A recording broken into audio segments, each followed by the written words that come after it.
我已晋升斗帝，即便萧炎出关，照样只能臣服于本帝。笑话！当年我斗气全失，受辱退婚。Невероятно эпичная финальная битва между Сяо Янем и кланом Хуань. Мы можем только представить, насколько масштабным и зрелищным будет это сражение. На континенте Доуци соберутся все главные силы всего мира, тысячи сильнейших экспертов. Как мы знаем, главный враг Сяо Яня — зал душ и стоящий за ним клан Хунь. За свою жизнь Сяо Янь пережил слишком много сражений, большинство из которых были сражениями с противником более высокого уровня. И после каждой битвы он вскоре снова сталкивался с новым врагом. Среди этих сражений есть особенные, которые служат отправной точкой в развитии Сяо Яня, например, битва Трехлетнего соглашения, которая сильно изменила его жизнь и всю дальнейшую судьбу. Но финальная битва — это, конечно, кульминация всего происходящего в аниме «Расколотая битва Синего Небес». Как это произойдет, кто будет сражаться и чем примечательно это сражение? Давайте рассмотрим. Но вначале поставьте лайк под этим видео и подпишитесь на YouTube-канал. Итак, самым серьезным противником Сяо Яня в тот момент был глава клана Хунь, Хунь Тяньди. Это один из самых могущественных экспертов всего континента. Клан Хун или клан души сохранил родословную императора Доуди, которая существует уже десятки тысяч лет и никогда не исчезает. Клан души стремится доминировать на континенте Доуди и рассматривает остальные 7 кланов как препятствие на пути к этой цели. Поэтому клан Хун виновен в истреблении нескольких кланов, и миллионы людей были убиты их рукой. Следы клана Хун загадочны. У них есть скрытое царство. Они с древних времен спланировали огромный заговор. Построили на материке силу под названием Дворец Души для поиска людей. У них множество сильных экспертов, даже есть боевой святой с 9 звездами. А еще клан Хун владеет небесным пламенем номер 2 в списке. Дворец Душ собирает сильные души экспертов по указу главы, чтобы помочь лидеру клана Хун улучшить уровень его души и прокачать небесное пламя пожирания пустоты. Алхимики стали первой целью дворца из-за своей мощной духовной силы. Кроме того, Дворец Душ также отвечает и за поиски части нефрита древнего императора Тоше, принадлежащему клану Сяо. После распада клана Сяо клан Хун стал сильнейшим среди 8 древних кланов. Он существует тысячи лет. Естественно, у них немало сильных экспертов. Начнем с главы Хун Тяньди. Он глава клана Хун и один из 2 самых могущественных людей на континенте Доуци наряду с Гуюанем в то время, поскольку они оба владели пиком 9 звезд Доушен. Доушен — это уровень, предшествующий Доуди, а значит 1 шаг от уровня Бога. Он амбициозен, безжалостен, осторожен, беспринципен в делах, обладает отличным талантом и родословной и чрезвычайно силен. Тысячи лет назад он стал причиной уничтожения клана Сяо. В клане Хун также есть 4 великих святых монстра, имеющих по 7 звезд Доушен. Все они находятся на поздней стадии 7-звездного боевого святого. Они являются лучшими экспертами клана Хун. Хун Хузи, главный алхимик клана Хун, находится на ранней стадии 7 звезд боевого святого, алхимик 9 класса, который объединился с кланом Хун. Он алхимик номер 1 в клане Хун. Его положение даже выше положения главы Дворца Душ, и у него есть сила поглотить пламя пустоты. Он дважды сражался против Сяо Яня. Как видим, в клане Хун настоящие монстры культивации.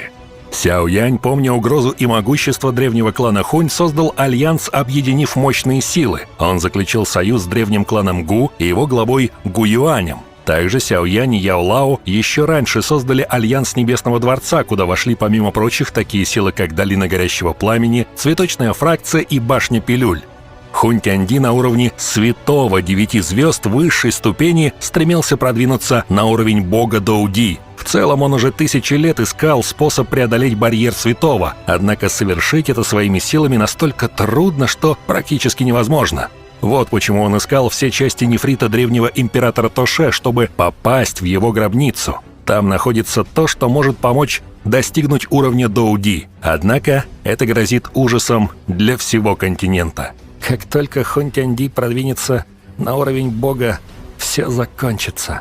Горько усмехнувшись, сказал Сяо Янь. Эти события затронули большую часть континента. Всего за 3 месяца оживленные центральные равнины стали очень тихими и мрачными. Люди паниковали, находясь в поисках безопасных мест. Многие даже скрывались под землей, полагая, что смогут избежать опасности. А армия клана Хунь повисла в небе. Они ничего не говорили, а просто смотрели на толпу людей внизу, как на стаю загнанных овец. Среди их армии образовался проход, а вдалеке можно было заметить силуэт, окутанный кровавой аурой. Это был человек с растрепанными волосами. Кровавый запах в воздухе достиг невероятной насыщенности. Даже воздух начал смешиваться с этим запахом, в результате чего с неба периодически падали капли крови. Кровавый дождь падал на защитный барьер. Подобная картина заставляла людей испытывать мурашки ужаса.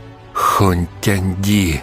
Гуюань и армия экспертов пристально уставилась на этого человека. Гуюань сжал оба кулака. Эта аура слишком ужасающая. «Гуюань, ты проиграл!» Хунтянди сидел на кровавом лотосе. Алые глаза уставились на экспертов внутри защитного барьера. Гуюань ответил: «Хунтянди, древние кланы давно заключили соглашение, что наша война не затронет обычных людей. Твои деяния, несомненно, встретят возмездие». Да, Хунтянди стал сильнее и мог достичь легендарного уровня Доуди. Ни Гуюань на пике святого, ни другие эксперты, включая императора драконов пустоты, ничего не могли сделать. Все ждали Сяо Яня, который еще не прибыл на поле боя. Но через несколько секунд во вспышке яркого пламени в небе появился один человек. Лица Гуюаня и остальных экспертов покрылись невероятной радостью при взгляде на фигуру человека, окутанного яркими вспышками пламени. «Сяо Янь, мы уже на пределе. Остальное зависит полностью от тебя». Сяо Янь молча стоял в воздушном пространстве. Внутри его тела не ощущалось никаких потоков доу-ци. Он выглядел как обычный человек. Однако только гениальный эксперт мог почувствовать, какая неописуемая сила текла в его теле. Эта сила могла с легкостью уничтожить весь мир. «От твоего тела исходит запах древнего бога Тоуше», — почувствовал Хунтянди. В конце концов, Хунтянди не был обычным человеком. Испытав начальный шок, он постепенно успокоился. Мрачным выражением на лице он внимательно прошелся взглядом по телу парня, а после сделал заключение. Мне просто повезло получить наследие древнего бога. Рассмеялся Сяо Янь. Какие же крутые события нас ожидают, но более подробно мы узнаем о них в будущем видео. Например, как Хунтянди смог стать богом. Интересно? Большое спасибо за просмотр. Подписывайтесь на канал, ставьте лайк и всем пока!